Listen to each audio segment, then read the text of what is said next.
So saya boleh? Boleh? Okey. Okey. So step ni tengok daripada RQ, okey. Lepas tu kod didaktif, ingat tadi kita dah buat kod didaktif. Lepas tu kaedah pengumpulan data. Lepas tu kod awalan. Okey, kod awalan ni adalah initial coding yang kita letak aje dulu. Kita letak, ini contoh tau. Kod awalan ni biasanya dia akan lagi panjang. Okay, dia akan maybe 30 hingga 40 codes lah awalan. Okay, dalam ATSTI, okay, saya akan switch. Okay. Dalam ATSTI, okay, bila kita tekan code manager, katalah, dan ini kod kan kod awalan banyak sangat kan, kod awalan banyak kadang-kadang kita terbuat kod yang sama, lebih kurang sama. So kita boleh, contoh kita boleh highlightkan kod tu, kita kata kod ni sama ni. Kita boleh mergekan kod tu. Kita boleh tekan merge. Okay, kita boleh tekan merge. Kita kata, oh pengurusan kewangan ni sebenarnya dia adalah sama dengan pengetahuan tentang pilihan. Contohlah. Ataupun you kata you buat pengurusan kewangan, tiba-tiba ada coding tu you termasuk kewangan. Tiba-tiba ada satu lagi termasuk bahasa Inggeris pula. Financial management. Sebenarnya sama ni semua ni. So you boleh mergekan. Itu kelebihan dia kalau guna ATCI ni. So you boleh mergekan je. Okay. And then automatic coding tadi daripada satu-satu jadi dua lah sebab you dah mergekan. Okay. Quotation dia akan bertambah. Okay. So itu adalah proses kod awalan ni. Okay, kod awalan ni. So jadi kalau boleh letak dia punya research question.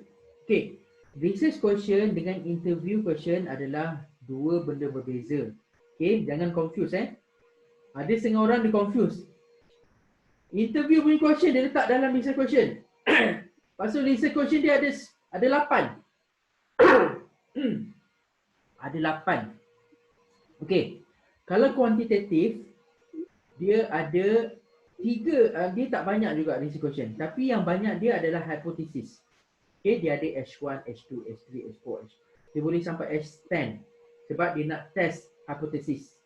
Okay, tapi research question dia still sama, 3 saja. Okay, so jadi jangan confuse. Tu dalam ATCI pun macam tu. Dalam ATCI, dalam kualitatif. You punya research question still 3, tapi you boleh pecah. Katalah yang first kali tadi nak cari pasal elemen-elemen sekian-sekian. So apa interview question yang relate kepada, contoh tengok dekat screen. Bagaimanakah corak pemilihan rumah golongan muda di Malaysia? You punya kod didaktif keyword dia adalah corak pembelian golongan muda. Of course, you punya interview question panjang lagi. Corak pembelian.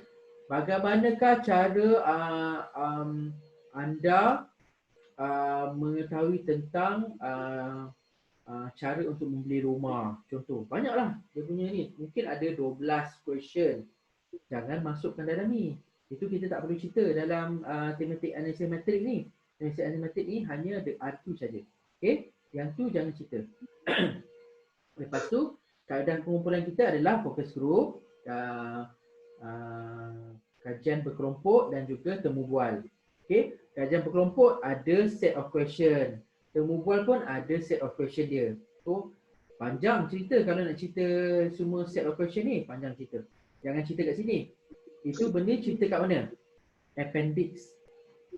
Okay? Biasanya kita masukkan list of question kita tu dalam appendix saja. Not even dalam thesis kita. Okay? Kita tak cerita dalam thesis kita. Lepas tu kod awalan. Okay?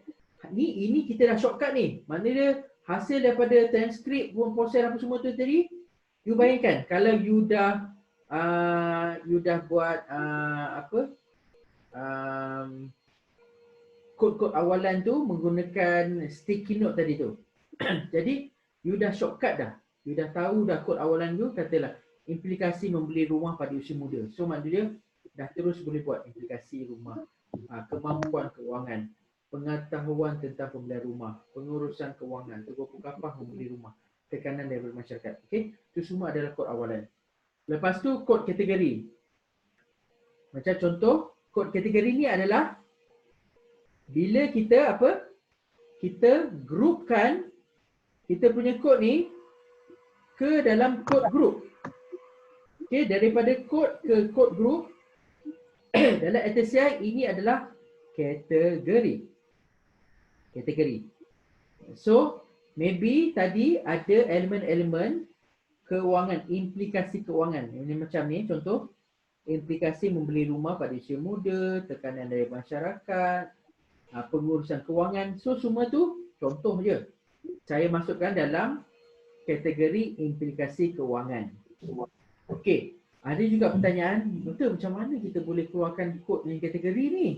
Ada ke cara-cara dia? Dia tak ada cara. You lah instrumen dia. Okey, kualitatif, research instrument adalah diri kita. Kita yang keluarkan. Okey, tetapi ada tapi. Itu yang kita kata proses validation. Okey, setiap stage tu, okey, daripada kod awalan pergi ke kod kategori, you nak buat stage tu, you bagi kepada supervisor. Okey, ataupun you buat peers debriefing. Okey, you bincang sesama rakan. Okey, yang mungkin dalam business group yang sama ke, you present kat dia. Weh, aku buat bini-bini ni, aku buat kategori dia sebagai macam ni. Kau rasa sesuai tak? Macam tu. Kita tak perlu pun mention kita punya nak tunjuk kita punya proses tu, nak ambil gambar. Ni kawan saya tengah beritahu kawan saya ni, tengah berbincangkan dengan kawan saya tentang kod. Tak perlu. Kita hanya bincang masa proses validasi dalam metodologi. Kita kata kita dah buat peer debriefing ataupun kita dah buat peer review. Kita buat peer review. Kita mention je, kita cakap kita dah buat peer review apa bahasa Melayu? Kesahan rakan ke apa, nanti cari ke term dia. Peer review. Okay. So lepas tu daripada kategori kita nak pergi ke tema akhir. Ini tema akhir ni yang paling penting sekali. Tema akhir ni yang kalau saya boleh highlight.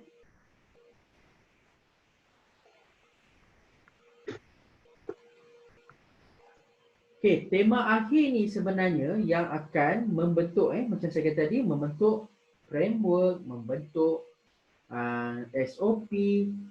Aduh, lama sangat pakai.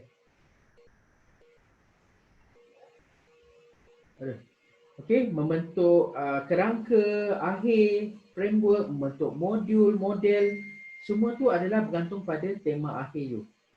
Tema akhir ni macam mana kita boleh dapat sebenarnya? Siapa boleh jawab? Apa beza kod kategori dengan tema akhir? Macam mana? Kita dapat daripada interview tu, doktor? Interview kod awalan. Selepas yang interview ada daripada kod awalan saja. Kategori ni kita dah ambil daripada kod awalan tu, kita buat cluster. Kategori ni macam kita clusterkan. Isu ni, katalah tadi cerita pasal pengabaian tu. So kita pun clusterkan. Maksud dia ada pengabaian dari segi fizikal, pengabaian dari segi financial, pengabaian dari segi mental. Contohlah, you pun buat cluster-cluster. Ada physical, mental, dengan ni sebagainya. So itu cluster dia.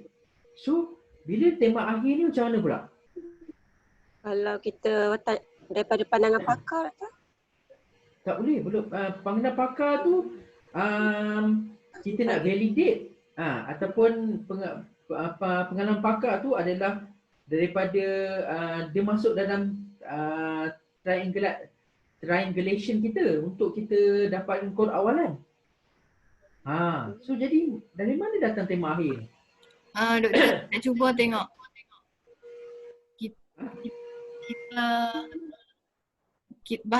Maksud tersirat yang kita dapat daripada kod awalan kod kategori. Maksud tersirat tu kod induktif. Selepas. Yang ni, yang sebelah ni. Yang akhir ni. Ha, Dia ni. macam rumusan. Kurang pengetahuan tentang aspek kewangan, orang muda punya idaman yang tidak realistik. Nampak tak? Ini tadi dalam memo tadi kan? Memo yang saya dah buat tadi. Itu letak dia dekat kod induktif. Tapi tema akhir ni macam mana dapat? Cepat, siapa boleh jawab? Dia rumusan doktor, rumusan daripada dapatan kita. Okey, sebenarnya dia adalah jawapan kepada research question. Nampak tak? Kita relate balik dengan persoalan kajian. Bagaimanakah corak pemilihan rumah golongan muda di Malaysia? Jawapan dia adalah pembelian yang gopoh serta kurang pendedahan akibat kekesan jangka panjang kepada urusan kewangan bla bla bla. Oleh itu pilihan seperti menyewa dahulu kemudian membeli boleh. Daripada sini barulah kita keluarkan jadikan framework tadi tu. Kita kata perlunya sewa, nampak tak keyword dia? Menyewa dahulu kemudian membeli. Tahu tak rent to own? Pernah dengar tak rent to own sekarang strategi daripada DBKL especially? Dia sewakan dulu kepada penyewa, lepas tu selepas 10 tahun dia boleh beli. Betul? Sebenarnya saya dah tulis dekat thesis saya pada tahun 2016. Kemudian DBKL buat pada tahun 2018 kalau tak silap saya. Saya tak tahulah dia terbaca thesis saya ke ataupun macam mana kan. Tapi kita tak boleh claim lah, mungkin sebab kajian saya pun berdasarkan daripada saya buat dekat Jepun, saya buat dekat Europe lah. Saya kumpul-kumpulkan kajian-kajian tu dan saya propose dalam thesis saya. Nampak tak? So jadi daripada sini yang kita akan extract jadi kita punya tema akhir tu. Bukan tema akhir, kita punya framework akhir tu. Sebab akhir kajian saya ni saya propose rent to own scheme, saya propose rent to buy scheme. Adalah beberapa proposal lah akhir. Nampak tak? Doktor, Nampak tak dia punya? doktor nak tanya. Maksudnya tema akhir tu memang dia akan panjang lah. Dia explanation kita tu macam dia adalah berbentuk. Dia boleh panjang, dia boleh pendek. Terpulang. So jadi kalau you nak buat point form pun boleh. Lagi mudah. Yang penting dia menjawab keyword dia menjawab persoalan kajian. Itu je. Okay, nampak So jadi bila reviewer baca you punya thematic ni lah yang saya kata penciptaan saya ni kat sini lah, thematic analysis matrix ni kita panggil table ni, thematic analysis matrix matrix analisa tematik. Kalau bahasa Melayu dia jadi mat. Kalau bahasa Inggeris dia thumb. Okey. Inilah thumb tu. Dan juga kan dia boleh saya tak tengok dia punya ayat pengetahuan. Okey. So jadi ini tema akhir ni kita akan produce dekat chapter 5. Okey, kita punya finding. Yang ni kod induktif ni adalah dekat chapter 6 untuk future study. Okey. So future study ni yang kita punya meaning, kita punya interpretation, yang kita kata orang muda ni dia kurang pengetahuan tentang aspek kewangan. So jadi mungkin kajian akan datang boleh buat kenapa orang muda ni kurang aspek kewangan. Sebab saya tak kaji benda tu dalam kajian saya. Okey, tapi kita interpret. Kita interpret. Okey, kita interpret dan itu yang kita dapatlah daripada kajian kita. Dan benda ni kita huraikan dalam chapter 6. Dan kita kata kita boleh buat chapter akhir tu kita kata future recommendation dan juga kita huraikan dengan lebih lanjut lah induktif. Kita punya kod induktif tu. Ini yang membezakan kuanti dengan kuali. Okay, kuanti dia hanya cerita apa dapatan dia saja. Dia tak nak tahu kenapa benda tu terjadi. Okay, kenapa the keyword adalah how and why. Kenapa benda tu terjadi dia tak nak tahu. Dia hanya nak tahu apa relationship, apa mediator, apa moderator. Itu dia. Kenapa benda tu terjadi dia tak nak tahu. Yang nak tahu adalah pengkaji kualitatif. That's why kod yang akhir ni penting juga. Kod induktif akhir ni. Okey. Macam tu lah tadi. Kalau kata nak buat pengkajian tingkatan 4. Okey. So mungkin induktif dia apa? Mungkin apa you rasa induktif yang keluar daripada form 4 pengkajian tu? Puan Saidatul. Ya, pentingnya sebab topik asas tingkatan 4. So pelajar kena fokus, kena faham dulu basic dia sebelum dia nak belajar ke topik yang lain. Okey.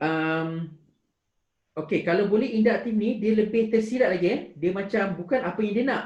Apa yang dia tak cerita pun tapi you yang interpret. Okey, itu yang interpretism Terbalik pada interpretism. Okey, kalau apa yang dia nak mungkin dia dah cakap ketika dia punya soal jawab ke ataupun interview dia dah cakap.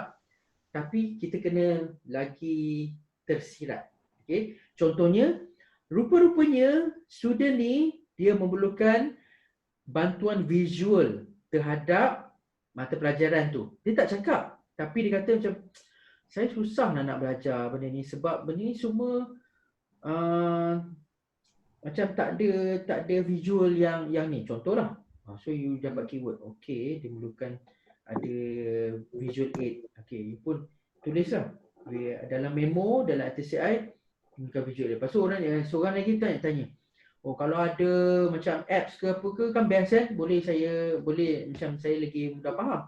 Aku kata apps. Maksudnya visual dengan apps tu macam ada kaitan sikit. So, you punya interpretation adalah pendidikan bentuk teknologi mungkin contoh yang diperlukan oleh untuk membantu modul ni sekian-sekian ni. Macam tu. Tapi you tak buat apps. So you kata future study you kata maybe somebody boleh buat apps berkaitan dengan modul ni. Saya buat apps. Modul you buat apps. You buat apps. Okey. So advance. Okey. Maknanya selepas tu lagi. Apa lagi selepas apps? So maybe kajian you tak tengok kebersanan apps. Okay.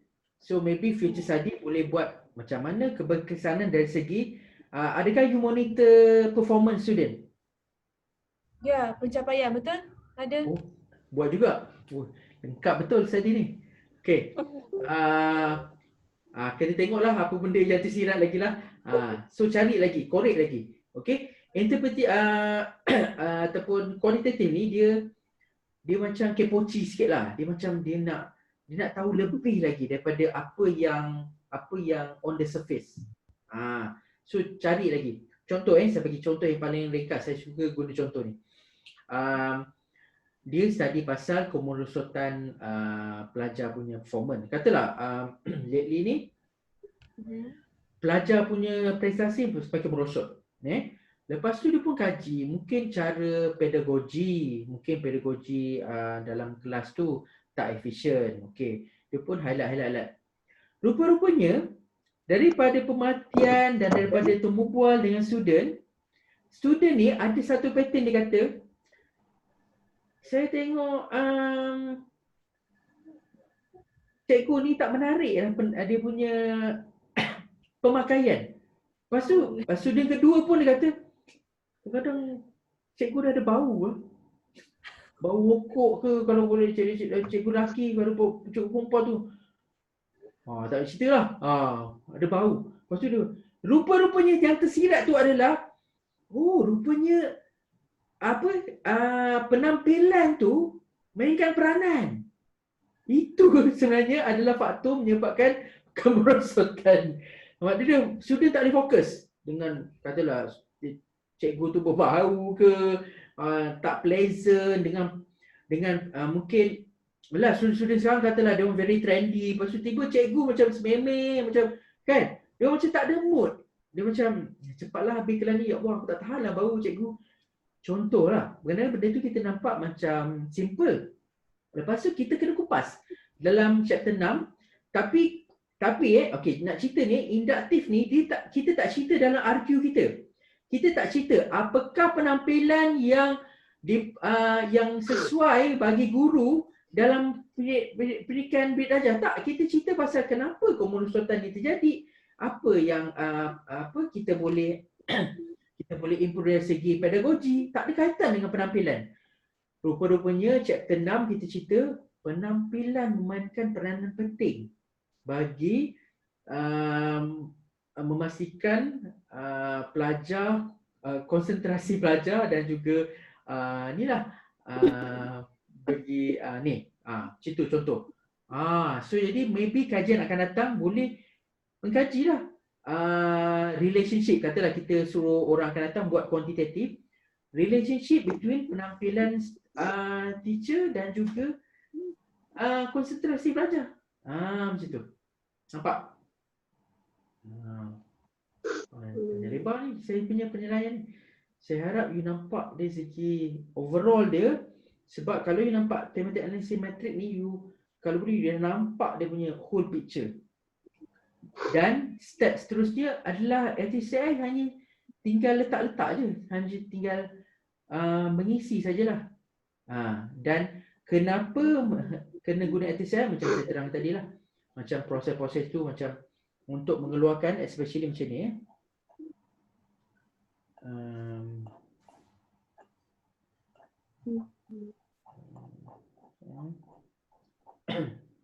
macam ni. Okey. Doktor, jadual tadi tu kita buat sebelum masukkan recording dekat Atlas TI, doktor? Oh tak, itu adalah dekat chapter 5. Oh. Kita present table tadi tu dekat chapter 5, chapter akhir sekali. Okey, hasil kajian. Okey, supaya kita boleh, bila kita guna LTCI, kita boleh buat macam ni. Kita boleh buat relationship tu daripada RQ kita, lepas tu daripada pergi ke coding, lepas tu categorizing, lepas tu kita boleh letak memo kita, kan, induktif kita. Jadi kita nampak relationship tu supaya dia senang macam ni je. Bila kita buat PhD, kita tahu apa kita buat. Tapi yang membaca tu kadang-kadang dia tak faham apa kita buat. So jadi kita kena bantu dia lah. Bila kita buat diagram, dia memudahkan lah, kan. Jadi bila dia tengok diagram ni, dia nampak, okey, RQ ni, okey, ini adalah kod-kod dia. Yang colourful tu kod-kod dia. Lepas tu yang hijau yang besar tu adalah final team. Okey, so yang benda-benda yang kecil ni adalah kod induktif dia. So jadi dia nampak dah relationship tu. Betul? Okey. So jadi Proses ni duduk, doktor, proses ni duduk kat mana? Nanti dia duduk dekat chapter 6 lah yang ni. Yang ni chapter 5 juga. Chapter 5. Semua result you akan letak chapter 5. Okay, discussion and final future recommendation chapter 6. Okay, you nanti you extract induktif ni, you cerita kat chapter 6. Dan discussion lah. Discussion. Kenapa pengabaian ni berlaku? Saya balik pada kajian yang tadi, pengabaian tu. Kenapa dan apa bahasa result tu, apa beza result dengan discussion? Result ni yang kita dapat macam ni. Kalau discussion tu kita kena campur dengan kita punya support. Support. Kita boleh cerita balik, connect balik dengan literature review kita. Okey, dalam result jangan langsung letak citation. Okey, result pure study kita. Jangan ada citation. Okey, chapter 5 adalah satu-satunya chapter yang you tak payah cite. Okey, jangan cite. Itu adalah pure you punya own work. Okey, faham So jadi kalau orang next nak cite, dia akan guna chapter 5 you. Faham? Sebab saya nampak banyak chapter 5 ada lagi citation. Ini study you ke study orang lain? Nak quotation balik, nak citation chapter 6. Okay, you nak connect balik dengan teori. Katalah you kata ada teori, adalah teori pengabaian ke, contoh ke, ada ke whatever. you relate balik, you discuss balik dekat chapter 6. Faham? Okay? Itu dia cerita dia. Okay, lepas tu cerita pasal future study, cerita pasal induktif ni you boleh elaborate. You kata kenapa corak pemilihan pemilih muda ni, kenapa pattern-pattern ni you nampak. You kata, oh kebanyakan ni adalah pemilih muda yang berumur sekian-sekian. Okay, walaupun kajian ini kita boleh cerita juga limitation of research. Kita kata walaupun kajian ini tidak objektif kajian ini tidaklah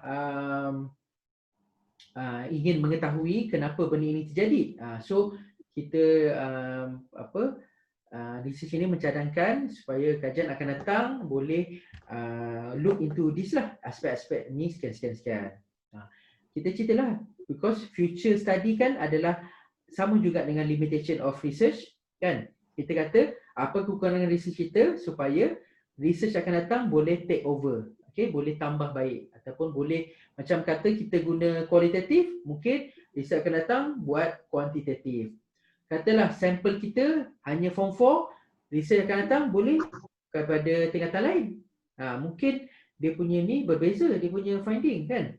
Untuk yang student yang macam nak habis sekolah ni, dia punya ni lain sebab dia dah maturity level dia berbeza contoh.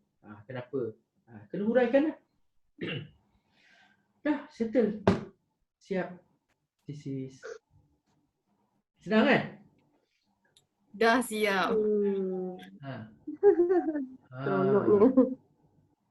So kalau kata program yang 2 hari, kita memang akan duduklah buat. Okay, kita akan buat coding, pergi ke kategori, pergi ke ni. Sebab tu kalau yang package 4, kalau boleh dia dah ada data. Kalau boleh lah. Ataupun sebab kalau dipinjam data orang lain tak syok. Dia macam nanti dia discuss benda tu macam bukan kajian dia. So that's why saya galakkan at least dah collect interview, satu interview dah. Okay, sedap lah maksud dia. Dah once dia dah try buat ataupun dia dah boleh solve RQ1, lepas RQ2, 3 dia dah boleh buat sendiri. Macam tu.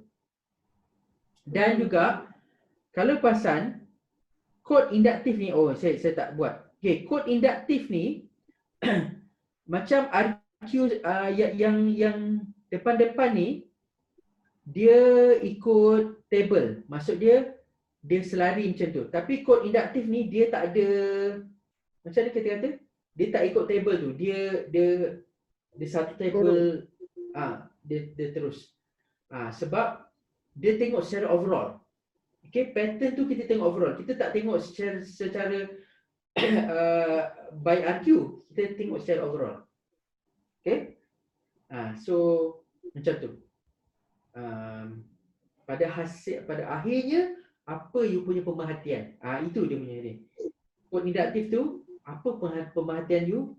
Apa maksud yang tersirat yang you boleh keluarkan daripada RQ1, RQ2, RQ3. Macam tu. Doktor, macam tesis saya punya cara penulisan dia tak macam tesis yang biasa orang buat macam bab 2 literature, bab 3 method, semua tu kan. Luar biasa lah. Kita orang guna cara lama macam dekat FPI, KM tu. Bab 2 tu RQ1, maknanya research objektif yang pertama. Bab 3 research objektif yang kedua. Bab 4 research objektif yang ketiga. Okey, kalau macam tu boleh tak saya guna kaedah ni, table yang sekarang ni terpapar ni untuk setiap bab. Bab 2 ada benda ni, bab 3. Boleh. You buat macam ni lah, ni kotak ni. You tak macam ni lah, exactly macam ni. Satu RQ, satu kotak. Okey, macam contoh saya yang pertama, research question saya pertama adalah disebabkan CSR ni kan dicipta daripada Western punya view kan, Western punya teori. So research question saya pertama adalah apakah prinsip ideal CSR Islam. So objektifnya adalah untuk mengkaji prinsip ideal CSR Islam. Okey, itu di bab yang kedua saya. Didaktif dia apa? Tidak CSR Islam. CSR Islam. CSR Islam lah. Prinsip idea CSR Islam. Yep. Okay. So, kaedah pengumpulan interview. Content analysis, lepas tu expert validation. Oh, content analysis terus expert validation. Uh-uh. Content analysis tu yang tadi tu you guna company punya ni Tu belum lagi. Saya just kaji kitab. Lepas tu saya compare dengan teori barat. Oh, kalau macam tu saya panggil literature review. Oh, okay. Literature review. Kemudian expert validation. Okay, expert validation apa proses you buat? Saya akan senaraikan prinsip yang saya dah dapat. Lepas tu saya minta interview expert. Tu kan expert validation, tu interview. Oh, tu interview. Tu interview. Okay. Expert validation tu lain. Dia adalah you dah siap you punya kerangka tu, you minta expert validate. Tak apa tu. Ya, saya nak buat macam tu. Dekat yang RQ1 pun tu nak buat macam tu. Oh, awal sangat lah. Sebab dia macam kenapa apa reason dia? Cara tulis dia macam macam tu. Bab 2 adalah research objektif yang pertama. Okey lah, follow je lah. Kalau memang style memang dia punya bidang tu memang macam tu, follow je lah. So jadi maknanya you ada validate objektif 1. Lepas tu apa kaitan dengan objektif kedua? Objektif yang kedua, saya nak lihat masalah pelaksanaan CSR di kalangan JLC sekarang. Dengan dasar yang sedia ada ni, diorang dah ada guideline, diorang dah ada framework, tapi framework tu tidaklah base kepada Islamic perspektif. Jadi saya nak tengok apa masalah yang ada. Nanti objektif yang ketiga, saya akan hasilkan satu garis panduan CSR Islam berdasarkan masalah tadi dengan prinsip ideal CSR yang tadi dapat. Okay, alright, boleh. So jadi first tu LR je. Dia akan tengok kitab-kitab ataupun CSR ni sebenarnya daripada zaman Nabi dah ada kan. So jadi mungkin you akan keluarkan ikut cuma itulah dia punya label, dia punya nama tu lain kan. Mungkin dia punya tema tu tapi you nak macam kawinkan lah, maksud dia. Okay, kita dalam Islam kita dah ada, okay, existing JLC pun dia memang ada, setiap JLC dia ada CSR punya program. Betul? So, jadi you nak tengok adakah CSR program ni dia yang mana yang mirip kepada Islamik lah. Okay, sebenarnya macam yang mana yang macam konsep dia adalah prone to Islamik dan you nak tengok kalau kata dia bukan Islamik, apa masalah dia pula macam tu. Okay. So jadi pada akhirnya macam mana kita nak menyelesaikan masalah-masalah ini dengan konsep Islamik tadi dan you formulate lah yang baru punya ni menggunakan Islamik punya ni. Okay. Ya. So okay lah, maksudnya benda ni you cerita dekat setiap ni, tapi yang kod induktif jangan tulis dulu. You buat nanti akhir ataupun you chapter 2, 3, 4, katalah chapter dekat mana chapter yang finding overall, chapter 5. Chapter 5. Chapter 5 tu baru keluarkan tematik asimetrik ni secara overall dengan induktif lah. Dan baru you akan tahu kenapa sebenarnya JLC ni JLC yang sedia ada ni dia tak buat yang konsep Islamik contoh. Mungkin tiada pakar ataupun memang tak ada SOP, tak ada apa, kita just follow je western punya style kan. Contohlah JLC tabung haji pun tak ada CSR Islamik.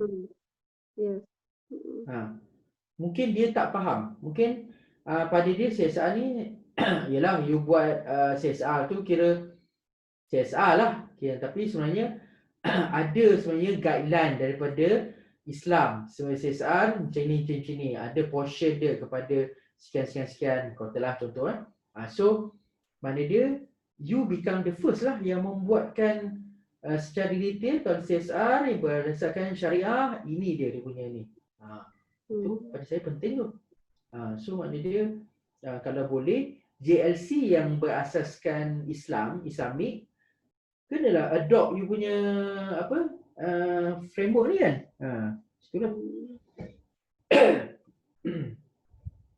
Okay. So ikut masing-masing punya format lah. Saya kalau saya tak nak apa yang saya tunjuk ni secara generik lah. Kita boleh custom-made kepada masing-masing punya cara.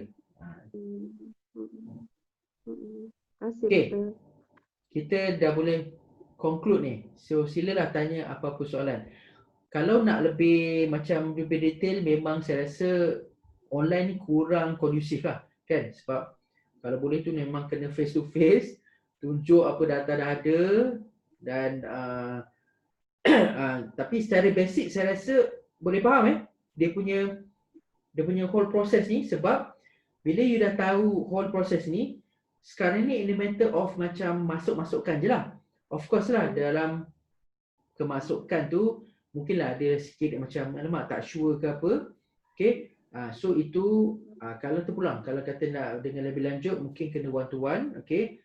Ataupun you rasa macam tak apa, dengan rakan-rakan pun boleh. You ada this basic framework, you macam mungkin discuss dengan rakan. Sebab program ni sebenarnya kita buat 2 hari. Lebih hands on. Dan macam ada data sini macam saya kata tadi, at least ada RQ1, you dah settle RQ1, you dah boleh buat. Lepas tu you boleh buat sendiri RQ2, RQ3 dan seterusnya. Okay. So insyaAllah buku ni betul tak yang saya faham ni doktor? Betul tak kefahaman saya ni? Sebab sebelum ni saya ingatkan coding ni better buat by subtopic dalam thesis. Tapi sekarang ni saya nampak lepas kelas ni coding dalam Atlas CI ni better saya buat based kepada research question. Ya, research question. Dia lagi mudah sebenarnya. Tadi kata coding based on apa? Topik? Subtopik. Subtopik tu dekat mana? Dekat bab tu ada subtopik kan 2.1 apa semua tu. Subtopik tu daripada mana? Ingat tak yang kalau saya ajar daripada subtopik saya daripada mana? Daripada RQ doktor. Daripada RQ. Ada RQ juga. Itu masalah dia. Dia memang macam tu, tapi kalau you tak ada framework ni, dia macam ni tau, dia macam bersepah. Okay, cara saya ni, saya tarik daripada RQ jadi benda yang sama. Dia macam, dia nampak macam repetition, tapi dia sebenarnya dia akan buat you punya research tu nampak coherent. Dia nampak macam so jadi dia tak ni tau. Saya mengajar you menjadi lebih sistematik. Okay, kalau tak you punya subtopik tak ada kaitan dengan research question, dia macam bila masa pula dia cerita pasal ni? Tak ada pun research question. Research question cerita benda lain, subtopik cerita benda lain. So you tend to lost. Tiba literature review cerita pasal teknologi terkini. Ni cerita tiba-tiba dalam literature review dia cerita pasal zaman dinosaur punya ni yang tak ada kaitan. Tak ada kaitan langsung objektif kajian nak cerita pasal tu. Lainlah dalam research question dia kata apakah sejarah tentang kan contoh Industrial Revolution 4.0 kan. Dia cerita pasal Industrial Revolution 4.0 and forward. Tapi tiba-tiba dia cerita pasal IR 1.0, IR 2.0. Boleh nak cerita benda tu, tapi pastikan ada benda tu dalam you punya RQ. Contohnya nak kata apakah latar belakang Industrial Revolution dan dia punya progress dia hingga kini. Barulah cerita. Tapi kalau tak ada, jangan cerita. Okay? So sebab tu kita kebanyakan ketika Viva dia jadi major, dia macam examiner baca RQ. Lepas tu bila baca literature, dia macam tak boleh connect. Bila mana pula dia cerita pasal ni dekat RQ? Bila masa pula dia cerita pasal research problem, dia punya pembahasan kajian, tak ada. Itu je dia punya dia punya mismatch kat situ. Okey, Doktor, lagi soalan. kalau saya mix method, saya guna temu bual ni untuk pasal keperluan analisis. So saya akan masukkan dalam tata cara pembangunan modul. Betul doktor ya? Bab Betul? 4. Kan? Sekali dengan ni lah ni lah dia punya jadual ni dengan yang gambar raja yang tadi yang bercabang-cabang tu ya? Yes. So RQ1, 2, you ada berapa RQ? RQ satu je, bagaimana untuk membina modul Psycho Big Grade ni lah. Tak, untuk thesis. Takkan satu je RQ? Oh dah. Yang lain RQ dia lebih kepada keberkesanan. Kuantitatif kan? Kuantitatif. So RQ untuk kualitatif satu lah. Betul? Tu. So you buat satu je lah. Satu table untuk spesifik untuk kualitatif tu. Dan buat thematic analysis untuk RQ tu sajalah. Dia satu dia dalam persoalan tu ada banyak tema kan? Dia ikut tema juga doktor. Contoh? Tema dia macam dia banyak tema dari segi kepentingan dia, daripada kekurangan fasiliti macam tu. Itu coding ke tema? Seperti coding soal debat dalam satu interview tu kita ada banyak soalan kan? Soalan Itu satu interview question. Interview question kan? Okey, cuba bagi tahu apa RQ yang kualitatif tu? Cuba RQ contoh. bagaimana modul Psycho-Big dibina bagi meningkatkan orientasi kecerdasan, sikap murid dan pencapaian dalam topik komposisi kimia dalam sel dan topik metabolisme dan enzim. Dua topik yang nak dibangun.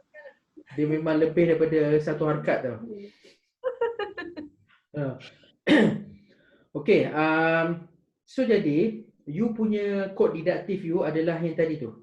Ada banyak benda tu elemen tadi you cerita tu. Apa tadi? First kali apa? Lepas tu lagi? Sikap dan pencapaian. So setiap daripada cabang-cabang didaktif tu dia ada interview question dia berbeza, betul? Betul. Dia ada pecah-pecahan. Itu jangan cerita. Okey, itu dekat saya kata appendix. Okey, lepas tu kaedah pengumpulan menggunakan temu bual. Okey, temu bual. So kod awalan dia, okey, daripada pecahan tu sikap, apa dia pecahan dia? Sikap negatif ke positif ke malas ke apa anda sikap. Tu kod awalan dia. Okey. Nampak? So lepas tadi apa tadi? Lepas sikap tadi apa? Orientasi kecerdasan, mana ada segi Orientasi kecerdasan. Orientasi kecerdasan. Apa pula dia punya coding kod awalan untuk orientasi kecerdasan? Sebab tu saya kata kod awalan ni dia akan berjejela, dia akan panjang. Dia akan macam kadang-kadang tu macam saya sendiri kod awalan saya ni sebenarnya yang untuk RQ1 70. Banyak. Banyak. 70. Okey. So ini kod awalan. Itu kita kata initial coding. Okey, bila dia masuk kategori, dia akan mix tau.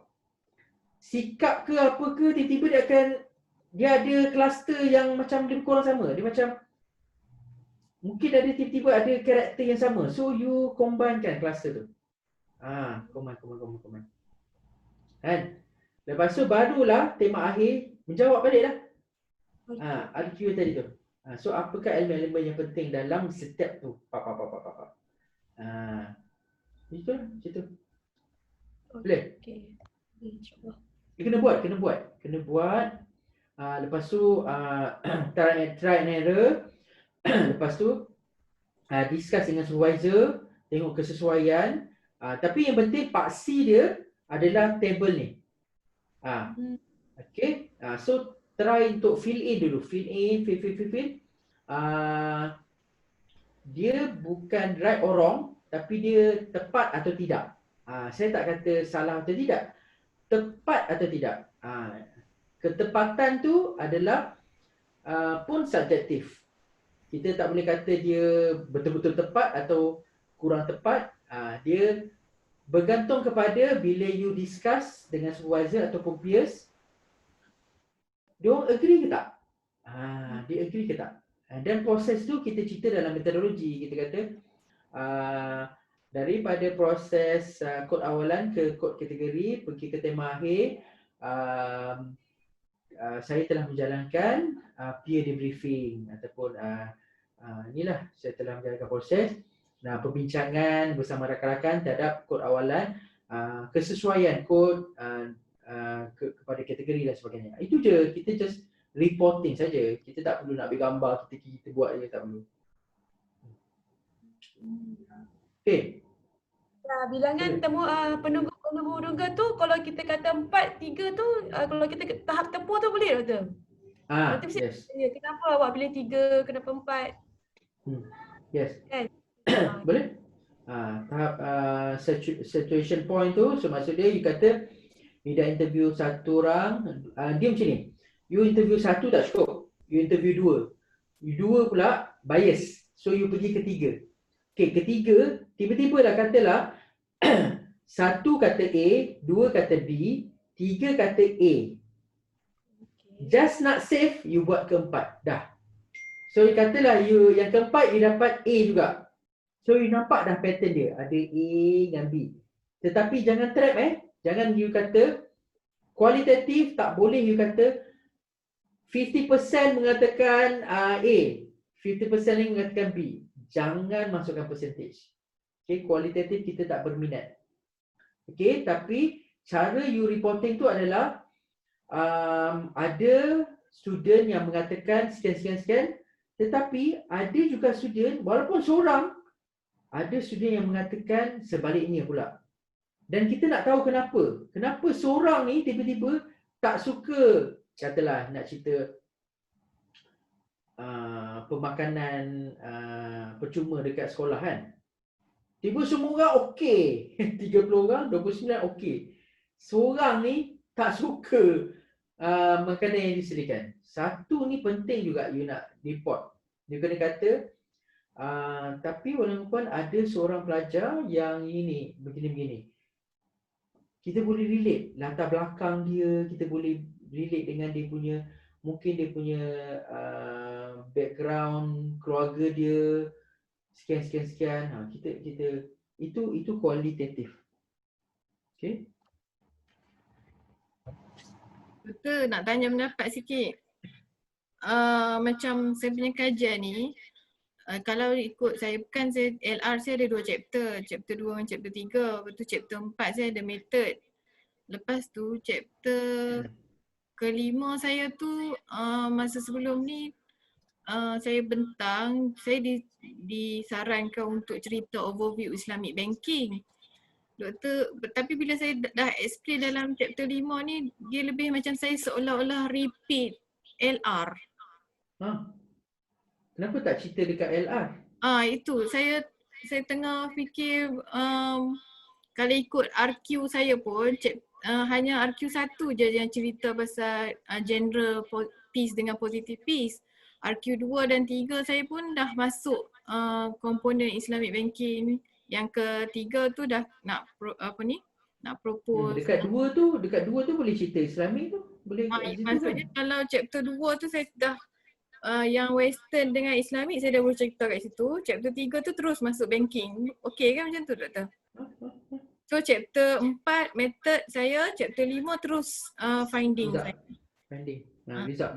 Result Saya. Lepas tu chapter 6 barulah saya come out yang dengan ni lah. Jadual yang discussion ni lah. Discussion. Yes. Discussion. Chapter 7 conclusion. Apa maksud doktor yang quote induktif tu adalah duduk kat chapter conclusion saya. Okay. Good. Okay, apa beza discussion dengan conclusion? Tu kena tahu dulu. Discussion ni saya pada fahaman saya kita kena bawa balik support daripada kita dapat LR kita, dengan apa ni Hasil hasil kita dapatan. tu. Lepas tu kita kena masih kat situ tu kita kena ada support data lah kat situ. Tapi So conclusion tu kita akan bagi tahu kita boleh kita dah rumus balik semua kita punya kajian. Lepas tu kita achieve ke tak achieve lah semua objektif kita. Okay, Dan boleh. dan campur dengan kita punya future study lah. Okay, conclusion kita boleh buat macam tu ataupun kita recap balik macam mana kita answering kita punya research question. Okay. Macam mana ataupun kita meet objektif kajian. Dan juga dia macam summary lah, macam summarize everything, conclude, okay, and then tapi yang okay, yang ni terpulang kepada you sama ada you nak letak discussion and future research ataupun discussion saja, conclusion and future research. So dia yang induktif ni dia boleh sama ada dekat chapter discussion atau dekat chapter yang conclusion tu terus. Tapi kalau you nak kata tak nak conclusion tu nak tutup terus, dah tak nak discuss dah. So you letaklah future study ataupun yang induktif tu dekat chapter sebelum.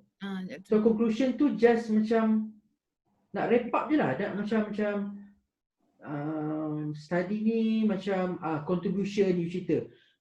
Apa contribution research ni, faedah research ni kepada siapa. Benda tu dah cerita chapter 1 tapi you just terangkan balik. Macam tu. Okay. Benda ni just matter of ni je. Bila you dah buat thesis tu, bila you baca balik, you tengok nanti dia dari segi ni je, formatting saja. Don't worry too much. Dia formatting. Okay? Okay. Yep. Ada soalan lagi? Yep. Yep. Yang pertama nota ni nanti akan ada dibekalkan nota tak Doktor? Nota tak ada. Yang ni belum boleh keluar lagi. Dia dalam oven lagi ni. So video ni maknanya tengok dulu video lah. Saya tunjuk benda ni. So maknanya benda ni adalah nampak dalam video kan. Okay, Doktor, sebab bila dah tengok matrik table ni, dia menjawab yang hujung-hujung tu perlu menjawab yang depan tu kan. Jadi saya melihat saya punya RQ tu macam ada nak kena ubah lah. Jadi dalam ni tak sempat. Boleh ke nanti saya buatkan dalam bentuk table begini? Nak minta tolong doktor tengokkan, boleh ke? InsyaAllah boleh. Tapi kalau nak, sebab kalau sekadar tengok, kena tengok masa saya lah. InsyaAllah. Tapi insyaAllah lah. Saya ni sekarang agak busy sebab saya tengah ambil exam. Saya tengah fokus on saya punya exam. So jadi kalau setakat nak tengok tu, kena tengok ke lapangan saya lah. Unless macam ni person coaching memang saya kena dedicate lah masa untuk coaching kan. You dah book masa saya. Itulah masa mencemburui. InsyaAllah kalau ada ke lapangan saya akan chat. Tapi tak boleh urgent lah macam doktor, tolong chat besok come back saya. Alamak, macam supervisor pula kan. Sebab tu macam Hidayah, dia asyik sebab dia selalu refer kat saya dan kadang-kadang dia turun daripada Pahang apa semua. Tu yang saya suggest, you nanti saya sebagai SB, co-SB. So jadi tak perlu person coaching apa semua sebab bidang dia pun bidang saya. So jadi that's why dia jadi macam itulah. Asal usulnya macam sekejap person coaching. Saya pun macam berapa banyak dah you spend ni untuk person coaching ni kan. Macam saya rasa macam tak efisien. Saya dia nanti sebagai co-SB, so tak perlu person coaching. Mana dia you just book session sebagai SB lah. Maknanya tanggungjawab saya. Bila saya dah jadi SB, so jadi the good thing adalah saya KPI saya dikira. Jadi mana dia memang saya kena spend masa untuk dia. Sebab dia saya ada co-SB dia. So kalau macam ni, dia memang sama ada person coaching ataupun kalau boleh saya boleh tolong checkkan. Bukan tak boleh. tapi ikut ke lapangan saya. Itu je lah. Mana betternya personal coaching lah doktor lah kot kan. Coaching memang saya tak boleh lari lah. Dia kata, you dah book masa saya, doktor saya dah book masa doktor 2 jam sekian-sekian. Okay, saya kena, memang kena spend lah macam ni lah kan. Kata 5 jam lah. Gitu. Doktor, Okay doktor. doktor, macam contoh kalau macam kami nak bentangkan yang jadual 10 ni, proses membentuk kod induktif ni, sebab doktor kan tak keluar lagi buku. Macam mana kami nak cite doktor ni? Okay. Seawal mana you punya thesis ni keluar? Saya ni macam plan nak submit dalam sekian 2 bulan lagi lah. Oh, Jadi, awal. Okay, jadi saya sebab sekarang memang saya nak settlekan bahagian part chapter akhir ni lah, discussion dengan finding ni. Jadi saya memang nak memasukkan doktor punya. Tak apa, you boleh buat ni, you boleh guna, tapi you kata you adapted from, katalah Creswell ke apa, sebab saya memang adapted daripada Creswell. Tak apa, you don't need to cite me because tak ada basis apa pun. Saya pun tak ada publication yang saya buat benda ni. Inilah buku ni salah satu, ni memang fresh from oven. Tak apa, saya izinkan you untuk guna dan adapt, katalah daripada Creswell ke daripada ni. Semoga doktor murah rezeki, mudahkan exam. Amin. InsyaAllah. Saya nak memudahkan je sebab saya buat benda ni based on frustration saya sendiri. Saya rasa macam apa yang dia duk cerita dalam semua banyak buku-buku ni, tapi tak ada langsung yang tunjukkan flow tu secara kita nampak, secara A to Z. Tetapi saya tak nak shock sendiri pula. Saya nak tanyalah you guys, nampak tak A to Z dia punya whole cycle proses kualitatif tu? Nampak lebih jelas mengikut RQ dan apa saya nampak macam examiner takkan mencari kesalahan sebab dah terbentangkan kat situ dah. Hopefully Okay, insyaAllah. So alhamdulillah lah. InsyaAllah. Okay. So diharap semua mendapat manfaat pada hari ini. InsyaAllah. Yelah, memang program ni asal 2 hari, kita kompres bukan sehari, kompres setengah hari. Tapi saya harap you dapat the gist lah, the gist. Dan seterusnya boleh cuba buat sendiri dulu. Okay. Dan sekiranya nak follow up, okay, macam saya kata dia lah, option dia. Sama ada macam nak book masa saya, which is through personal coaching, ataupun ada je macam yang hantar kat saya. Tapi kadang saya ambil masa lah, kadang-kadang mungkin 2 minggu baru saya sempat tu nak tengok. So kalau urgent tu memang tak sempat. Okay. So saya harap semua dapat manfaat daripada session kita ni. Diharap saya doakan semoga semua lancar perjalanan PhD masing-masing, dipermudahkan. Sebab sebenarnya tips untuk nak siapkan PhD adalah you tahu apa you nak buat. Dia tak dapat siap PhD tu, dia tak tahu apa dia nak buat. Dia meraba-raba. Dia macam agak-agak aje apa dia nak buat. Tapi kalau you dah tahu final destination macam mana rupa dia, insyaAllah. Just the method of macam mengisi saja. Macam juga saya buat thesis ni, bila saya dah buat draft dia. Ataupun saya dah buat chapter-chapter. Kita tinggal masukkan, dia mudahlah macam tu. Tapi kalau dia tak tahu, dia macam tak tahu nak tunggu supervisor bagi guidance, memang tak siap lah, memang tak done. Sebab you menunggu orang ni, supervisor pun dia ada dia punya own works. Sebenarnya supervisor guidance saja, bagi guidance, bagi macam kalau you tersasar, okay, dia balikkan you ke pangkat yang jalan yang benar. Macam tu je. You jangan harap supervisor untuk fit you, bukan itu kerja dia. Sebab expert dia adalah you. So kenapa? Kalau macam tu baik saya buat sendiri. Tak boleh sebab supervision ni adalah peer, dia macam peers tau. Dia macam sebab kami ni dah melalui proses dia. So jadi kita just tunjukkan jalan lah kepada you untuk guidance. Sebab tu supervision dia bukannya kita kata apa? Sebab tu dia panggil supervision lah. Dia bukannya study yang diimpose oleh supervisor. Okay, alright, terima kasih semuanya. Okay, selamat Ya, ya.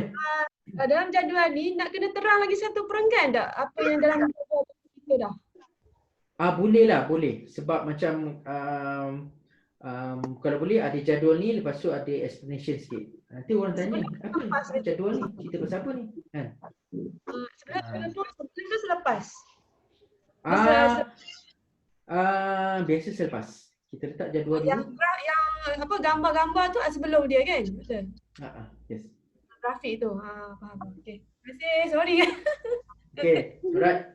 Tak apa. Okay, selamat makan tengah hari. Perut dah bergeruk. Okay. Terima kasih banyak-banyak doktor semua yang Terima kasih. Nanti bagi review sikit kat Telegram. ya, insyaAllah. Baik. Thank you. Okay, Assalamualaikum. Kejap. Lupa nak gambar. Doktor buang ni tak?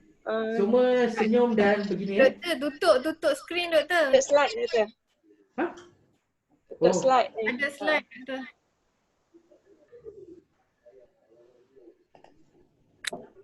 Wah, cantik dah.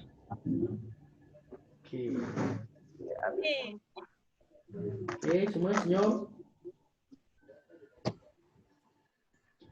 Sini ya, dua. Thumbs up. Good.